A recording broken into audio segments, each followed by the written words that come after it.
1, 2, 3, 4 இதுக்கு மேல முக்குனா குரல் வெளிய வந்துடும்.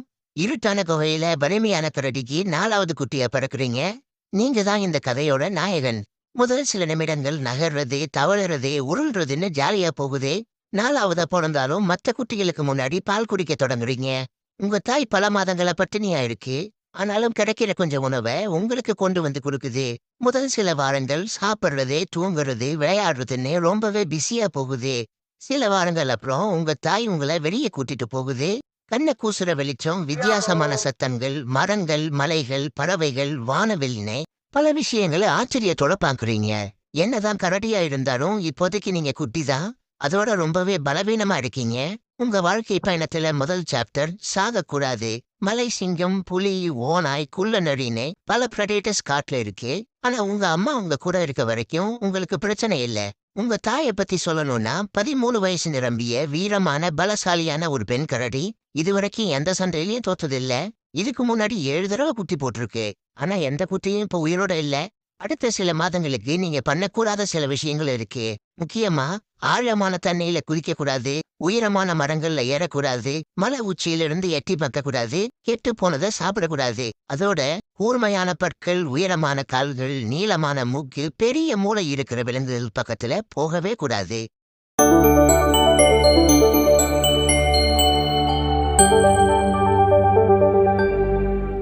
உங்க தாய் உங்களுக்கு வாழ்க்கையோட அடிப்படை பாடங்களை கத்துக் கொடுக்குது. நீங்க எல்லாத்தையுமே ஆச்சரியத்தோடையும் விளையாட்டாவும் பாக்குறீங்க. ஆனா உங்க அம்மா அப்படி இல்ல. ஆபத்து வர்றத முன்கூட்டியே உங்க தாயால உணர முடியுது. அது ஒரு ஆண் கரடி. உங்களை நோக்கி தான் வருது. சண்டைக்கு வரல. ஆனா உங்க தாய் இப்போ அவைலபிளா இல்ல. அதனால சண்டை வருது. கொஞ்ச நேரம் சண்டைக்கு அப்புறம் உங்க தாய் காயங்களோட திரும்பி வருது. ஆனா சண்டைக்கு காரணமா இருந்த நீங்க எதையும் கண்டுக்காம மரக்கட்டைகளோட விளையாடிட்டு இருக்கீங்க. அவசரப்பட்டு சண்டை போட்டுட்டமேன்னு உங்க தாய் நினைக்குது. உங்க தாயை பின்தொடர்ந்து ஆத்துப்பக்கம் போறீங்க. ஒரு நிமிஷம் இருங்க. உங்க சகோதரர்கள் இங்கதான் இருக்காங்க. இது மீன்கள் முட்டையிடுற சீசன்கிறதால ஆத்துல நிறைய சால்மன் மீன்கள் இருக்கு. ஆழம் அதிகமா இல்ல. திரும்புன பக்கமெல்லாம் மீன்களா இருக்கு. எதை பிடிக்கிறது எதை விடுறதுன்னு தெரியாம நீங்க பாக்குற எல்லா மீன்களையும் துரத்த ஆரம்பிக்கிறீங்க. உங்களால தண்ணீர வேகமா ஓட முடியல. மீன்கள் எளிமையா உங்ககிட்ட இருந்து தப்பிச்சு போகுது. பசி உணர்வை விட மீன்களை துரத்துறது ரொம்பவே ஜாலியா இருக்கு. ரொம்ப நேரம் நடந்த திருடம் போலீஸ் விளையாட்டுல மீன்கள் ஜெயிக்குது. பொதுவா கரடிகள் உணவுல கிடைக்கிற சக்தியை விட அதிகமான சக்தியை அந்த உணவை வேட்டையாட பயன்படுத்தாது. நீங்க குட்டியா இருக்கிறதால பிரச்சனை இல்ல. ஆனாலும் குளிர்காலம் நெருங்குறதால நீங்க அதிகமா சாப்பிட்டு சீக்கிரமா வளர்ந்தாகணும்.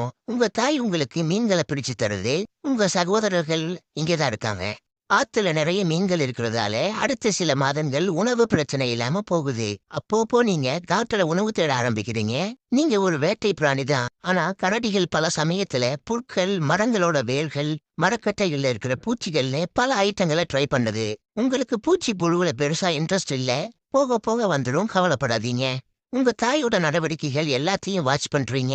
நடக்கிறது, தூங்குறது, வேட்டையாடுறது, எந்த பார்ட்ட முதல்ல சாப்பிடுறது, எதை சாப்பிடாம விடுறதுன்னு பல விஷயங்களை கத்துக்கிறீங்க. அடுத்த சில வாரங்களுக்கு உணவு தேவைக்கு உங்க தாயை மட்டுமே நம்பி இருக்கீங்க. சில வாரங்கள் அப்புறம் ஒரு அழகான காலை பொழுதுல உங்க தாய் ஆத்துல மீன் பிடிச்சிட்டு இருக்கு. நீங்க உங்க சகோதரர்களை காணோம்னு திரும்பி பாக்குறீங்க. இங்கதான் இருக்காங்க. அப்போ உங்க கண்ணுல ஒரு முயல் தென்படுது. நீங்க உடனே அதை துரத்த ஆரம்பிக்கிறீங்க.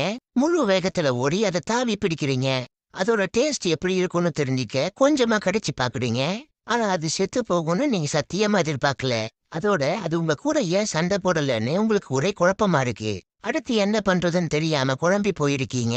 ஏன்னா இது வரைக்கும் உங்க தாய் உணவை கை தனியா, கால் தனியா, கல்லீரல் தனியான்னு தான் கொண்டு வந்து கொடுத்துருக்கு. முதல் முறையா முழுசா ஒரு உணவை பாக்குறீங்க. அதுவும் நீங்களே வேட்டையாடினது. உங்க தாய் உங்களை நோக்கி வருது. நீங்க மூஞ்சிய பெருமையா வச்சுக்கிட்டு சாப்பிட ஆரம்பிக்கிறீங்க. சில மாதங்கள் அப்புறம் நீங்க உங்க தாய் கூட சேர்ந்து வேட்டையாட தொடங்குறீங்க. அப்படிதான் ஒரு நாள் நீங்க ஒரு மானை வேட்டையாடி சாப்பிட்டுட்டு இருக்கீங்க. அந்த நேரம் பார்த்து ஒரு மலை சிங்கம் உங்களை தாக்க ஆரம்பிக்குது. முதல் முறையா பாக்குறீங்க. ரொம்பவே பெருசாவும் ஆபத்தாவும் தெரியுது. உங்க தாய் சண்டைக்கு போகுது. நீங்களும் சண்டை போட நினைக்கிறீங்க. அதோட உங்க சகோதரர்களும் இங்கதான் இருக்காங்க. சரி, சண்டை வேண்டாம், வெயிட் பண்ணலாம். சில நிமிடங்கள் நடந்த சண்டையில உங்க தாய் எளிமையா ஜெயிக்குது. அந்த மலை சிங்கம் அங்கிருந்து தப்பிச்சு ஓடுது. நீங்க கத்திக்கிட்டே அதை கொஞ்ச தூரம் துரத்துறீங்க.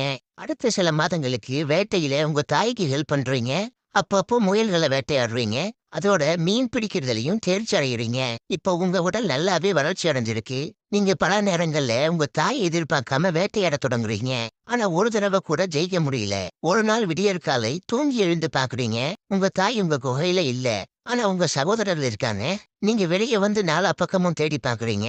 ஆனா உங்க தாய் எங்கேயுமே இல்ல. ஒரு கரடியோட வாழ்க்கையில இது ரொம்பவே கஷ்டமான நேரம்தான். ஆனா நீங்க யதார்த்தத்தை புரிஞ்சுக்கிட்டு வாழ பழகிக்கணும். இனிமே உங்களுக்கு பாதுகாப்பு இல்ல, இலவச உணவும் இல்ல. நேத்து வரைக்கும் உங்கள பார்த்து பயந்து ஓடுனதெல்லாம் இப்போ உங்க மேல ஏறி ஓடுது. இவ்வளோ நாள் உங்களுக்கு கிடைச்ச மரியாதை எல்லாம் உங்களுக்கு இல்ல, உங்க தாய்க்கு தான்னு நீங்க புரிஞ்சுக்கிறீங்க. மனச தேத்திக்கிட்டு காட்டுல உணவு தேட போறீங்க. தூரத்துல ஒரு மான் கூட்டம் தெரியுது.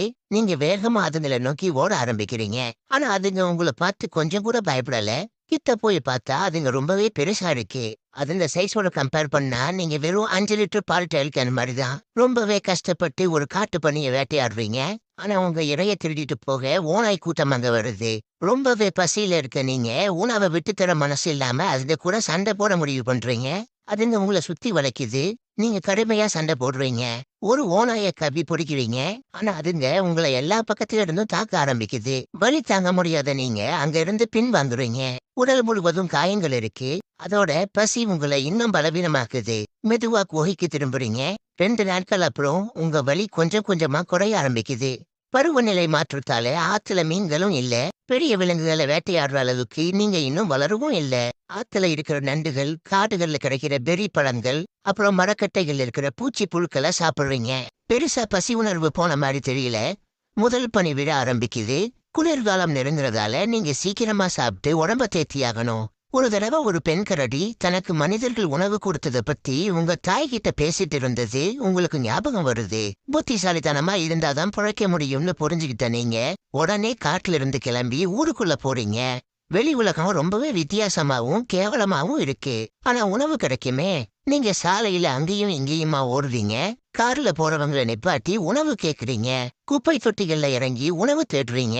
மீந்து போன பிட்சா, பாதி கடிச்ச சாண்ட்விச், ஷெஸ்வான் நூடுல்ஸ், உருளைக்கிழங்கு சிப்ஸ், கூல்ட்ரிங்க்ஸ் பாட்டில், தயிர் சாதம், மோர் மிளகான்னு பல புரியாத ஐட்டங்கள் சாப்பிட கிடைக்குது. அதோட தோட்டத்துல மேயிற கோழிகளையும் வாத்துகளையும் பிடிச்சி சாப்பிடுறீங்க.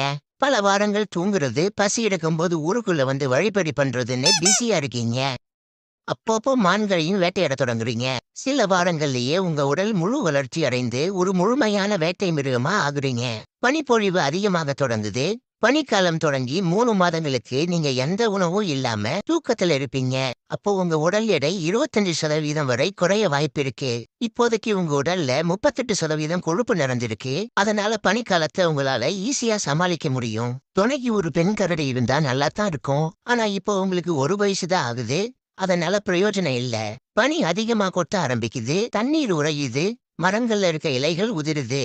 மெதுவா நீங்க உங்க குகைக்கு திரும்ப ஆரம்பிக்கிறீங்க.